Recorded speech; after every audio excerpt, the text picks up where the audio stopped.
ఆగాగు. ఈ వీడియో చూస్తున్న వాళ్ళు చాలా మందికి ఈ డాండ్రఫ్ ప్రాబ్లం అనేది ఉండే ఉంటుంది. మరికొంతమందికి ఈ డాండ్రఫ్ పేరు వింటే చాలు చాలా చిరాకు వస్తుంది. ఎందుకంటే వాళ్ళు ఎన్ని సార్లు అడ్వైస్ చేసినా కూడా వాళ్ళకి ఈ డాండ్రఫ్ అనేది మళ్ళీ మళ్ళీ వస్తూనే ఉంటుంది. మరి దీనికి సొల్యూషన్ ఏమి లేదా అంటే సొల్యూషన్ ఉంది. అదేంటంటే ఫస్ట్ హోమ్ రెమెడీస్ ఉన్నాయి. అలానే యాంటీ డాండ్రఫ్ షాంపూస్ ఉన్నాయి. దాంతో పాటు కొన్ని ఎయిర్ కేర్ టిప్స్ కూడా మనం ఫాలో అవ్వాలి. ఫస్ట్ ఎయిర్ కేర్ టిప్స్ కోసం తెలుసుకుందాం. మన బాయ్స్ అండ్ గర్ల్స్ కామన్ గా చేసే మిస్టేక్ ఏదైనా ఉంది అంటే అది ఇదే. అదేంటంటే మనం హెడ్ బత్ చేసిందే డాండ్రఫ్ క్లియర్ చేయడానికి. కానీ మనం హెడ్ బత్ చేశాక కూడా మనం ఏవైతే థింగ్స్ యూజ్ చేస్తామో అవే థింగ్స్ మనం హెడ్ బత్ చేశాక కూడా యూజ్ చేస్తాం.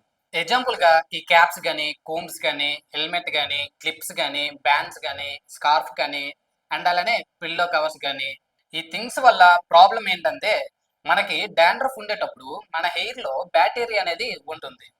అది మనం హెడ్ బాత్ చేసేటప్పుడు ఆ బ్యాక్టీరియా మొత్తం క్లీన్ అయిపోతుంది. ఆ తరువాత మనం హెడ్ బాత్ చేయకముందు యూజ్ చేసే థింగ్స్ మళ్ళీ మనం యూజ్ చేస్తే అందులో ఉన్న బ్యాక్టీరియా అనేది మన హెయిర్ లో వేరంగా ఫామ్ అయిపోయి మళ్ళీ డాండ్రఫ్ రావడానికి ఎక్కువగా ఛాన్సెస్ ఉంటాయి. సో అందుకే ఈసారి నుంచి మీరు ఏం చేస్తారంటే మీరు హెడ్ బాత్ చేసిన రోజే మీరు యూజ్ చేసే థింగ్స్ అన్ని నీట్ గా క్లీన్ చేసుకోండి. సో మీకు ఈ హోమ్ రెమెడీస్ అండ్ అలానే యాంటీ డాండ్రఫ్ షాంపూస్ కోసం తెలుసుకోవాలంటే కింద ఫుల్ వీడియో లింక్ ఇస్తా, వెళ్ళి చూసేయండి.